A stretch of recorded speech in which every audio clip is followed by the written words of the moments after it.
হাইকোর্টের রায় খারিজ, বাংলাদেশের সুপ্রিম কোর্টে সংস্কার হবে সুরক্ষণ ব্যবস্থা। সুরক্ষণ ব্যবস্থা নিয়ে হাইকোর্টের রায় খারিজ করে দেওয়া হলো। বাংলাদেশের সুপ্রিম কোর্টে দেশের সুরক্ষণ ব্যবস্থার সংস্কার করা হবে, রায় দিয়েছে শীর্ষ আদালত। 2018 সালে সুরক্ষণ নিয়ে শেখ হাসিনার সরকার যে সিদ্ধান্ত নিয়েছিল তা গত 5 জুন অবৈধ ঘোষণা করেছিল হাইকোর্ট। সেই নির্দেশকে চ্যালেঞ্জ জানিয়ে সুপ্রিম কোর্টের দ্বারস্থ হয়েছিল সরকার।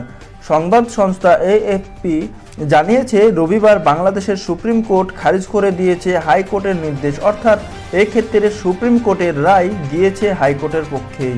তবে 2018 সালে হাসিনা যে সিদ্ধান্ত নিয়েছিলেন হুবহু তা বহাল রাখেনি আদালত। হাইকোর্টের রায় বাতিল করা হয়েছে, তবে সুরক্ষণ ব্যবস্থা পুরোপুরি বাতিল করা হয়নি।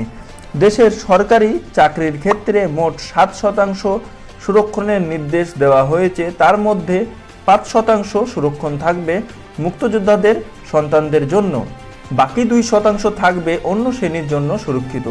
গত কয়েকদিন ধরে সুরক্ষণ সংস্কারের দাবিতে উত্তাল হয়ে উঠেছে গোটা বাংলাদেশ। ঢাকার রাস্তায় পুলিশের সঙ্গে আন্দোলনকারী ছাত্রদের সংঘর্ষে প্রাণ গিয়েছে বহু মানুষের। সংবাদ সংস্থা এএফপি জানিয়েছে, মৃতের সংখ্যা 151 জন। বাংলাদেশে শুক্রবার রাত থেকে কারফিউ জারি করেছে সরকার, যা এখনও চলছে। পরিস্থিতি সামাল দিতে নামানো হয়েছে সেনা। শুনানির পর বাংলাদেশের attorney general am Amin Uddin এএফপিকে বলেছেন, সুপ্রিম কোর্ট জানিয়েছে হাইকোর্টের রায় বেআইনি ছিল। মুক্তিযোদ্ধাদের সন্তানদের জন্য সরকারি চাকরিতে 5% আসন সুরক্ষিত থাকবে, অন্যান্য শ্রেণীর জন্য থাকবে আরও 2% সুরক্ষণ।